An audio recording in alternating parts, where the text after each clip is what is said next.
Quando a gente pensa em religião afro-brasileira, você já pensa, orixá, certo?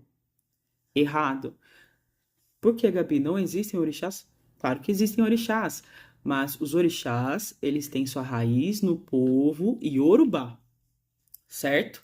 Que é um povo que vive em uma região específica da África. Se a gente for falar de religião afro-brasileira, existem outras regiões e outros povoados com outras práticas religiosas na África também. E o povo Yorubá chegou por último aqui no Brasil. Então já existiam outras práticas religiosas que aconteciam aqui. Ah, Gabi, mas você vai falar que o orixá não tem importância? Claro que tem, gente. Eu sou iniciado em orixá, eu cultuo os orixás, é meu maior culto, né? Mas a gente tem que entender que a gente não pode fazer uma grande generalização, porque isso é uma coisa que a colonização fez. Sim, o negro, o indígena. Mas, gente, os povos indígenas têm várias e várias e várias e várias vertentes e povoados ali, né? Os povos africanos também. Então a gente não pode generalizar, a gente tem que conhecer o que cada povo fala de forma específica, né? Se a gente for fazer um estudo sério das coisas. Então vamos lá. Hoje a gente vai falar da cabula, que é um rizoma cultural, ou seja, uma raiz para várias práticas religiosas, inclusive da Umbanda. Então vocês vão ver muitas coisas parecidas com a Umbanda nesse vídeo. E também para macumba carioca, por exemplo, né, para quimbanda. Então, hoje vamos falar sobre a cabula, a avó da Umbanda. O que era a cabula? Segundo o bispo Dom Nery, era uma seita misteriosa. E por que seita misteriosa? Porque seus cultos aconteciam de forma fechada, no meio da mata. Mas por que, Gabi, não era aberto ao público? Porque existia uma perseguição religiosa, vocês lembram? A gente falou sobre isso no outro vídeo, sobre Exu não é diabo, tá? Então ela tinha esse tom misterioso. Só que depois, né, da abolição, enfim, de várias outras coisas, ela acabou tendo um grande número de adeptos, tá? Incluindo pessoas brancas ali no início do século XX. E de onde vem a palavra cabula? Cabula teria vindo de Cabala, segundo Olga Cacciatore, junto com os muçulmanos, mas Cabala é um sistema judaico, então eu não sei se faz muito sentido. Outras pessoas diriam que Cabula, que vem de Cabala, significaria algo misterioso. Enfim, de qualquer forma, essa era uma religião sincrética que trazia elementos do islamismo, do cristianismo e das religiões banto. Agora a gente vai falar sobre palavras e organização do culto da cabula e vocês vão perceber que tem muitas semelhanças com coisas que são praticadas na Umbanda, né, e na Quimbanda. Então, existia o sacerdote, que era o Embanda, tá? Então, esse termo já era utilizado. E aí, tinha o seu auxiliar, que era o Cambone, também mais um termo aí que é utilizado até hoje, que era esse auxiliar para acender o cachimbo, servir as bebidas, enfim, anotar as receitas, acolitar as entidades. Existiam os iniciados, que eram os Kamanás, e os Kayalós, que eram os não iniciados. Os adeptos a essa prática eram chamados de cafioto, e seus membros eram chamados de cambas, do quimbundo que vem de camarada. Então, sendo os homens mucambos e as mulheres mucambas ou macambas.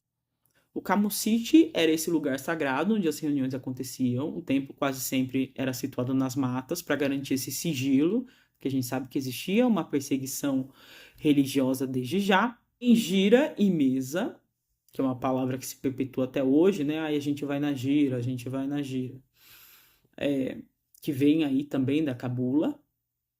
Mas a reunião em si era chamada de mesa, tá? E aí existia a mesa de Santa Bárbara e a mesa de Santa Maria e possivelmente uma terceira mesa mais secreta, que seria de Cosme e Damião. Então aí a gente já vê um sincretismo na religião. A ritualística da cabula tinha a preparação do ambiente, então os adeptos chegavam, acendiam a fogueira, instalavam a mesa com velas, imagens e outros objetos ritualísticos, né? Uma vela principal era acesa em homenagem a Carunga, né? Corruptela de Calunga, que significa mar ou oceano na língua quimbundo, mostrando essa referência às forças da natureza.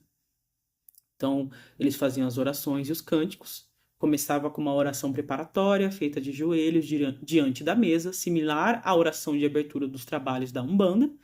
Em seguida, o Embanda, o sacerdote, né, entoava o primeiro nimbo, que é o que a gente chama de ponto hoje, né, cântico, pedindo licença à Carunga, aos Tatas, que eram os ancestrais, e aos Baculos. A gente já falou dos Baculos no vídeo anterior, mas aqui na Cabula, os Baculos eles são representados como espíritos da natureza.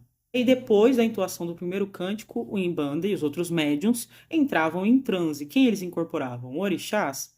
Não, gente, como eu falei, os orixás são do panteão Yorubá. Eles vão incorporar os tatas e os baculos, né? Então, os espíritos ancestrais e as forças elementares da natureza na religião da cabula.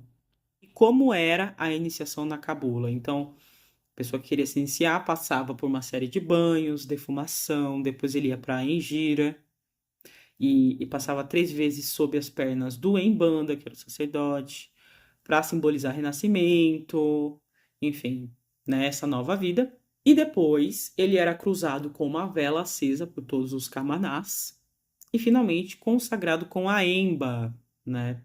Pós-sagrado, a futura Pemba que a gente conhece hoje, né? Que é aquela argila branca. Enfim. Então a Emba ela era friccionada nos pulsos, tá? Na testa e na nuca. E aí ele se tornava oficialmente um Camaná, né? Segundo Dom Néria. Também tinha um ato de receber um espírito chamado Santé, poderia ser a abreviação de Santeria. Santeria é um culto indígena católico. Quem quiser, a gente pode fazer um vídeo só sobre o culto sincrético Santeria. E aí essa pessoa recebeu o Santé, que era o espírito principal. Então, se essa pessoa incorporasse esse Santé e demonstrasse um conhecimento sobre a religião ali, as práticas, ele podia ascender rapidamente ao sacerdote, né, a um Umbanda.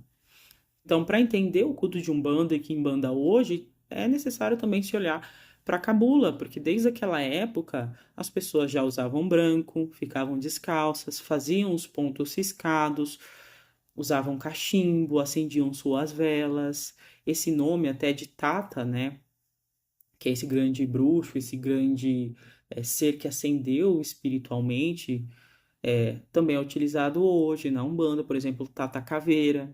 Então, quando a gente quer entender as religiões de hoje, é necessário também conhecer um pouco da nossa história, né? Na verdade, um pouco não. Eu acho que todo macumbeiro precisa estudar bastante para a gente sempre estar sabendo de onde vêm as coisas. Bom, esse vídeo já está ficando muito grande, espero que você tenha gostado e até o próximo vídeo. Curta, comente e compartilhe, que assim você ajuda a continuar o meu trabalho. Até mais!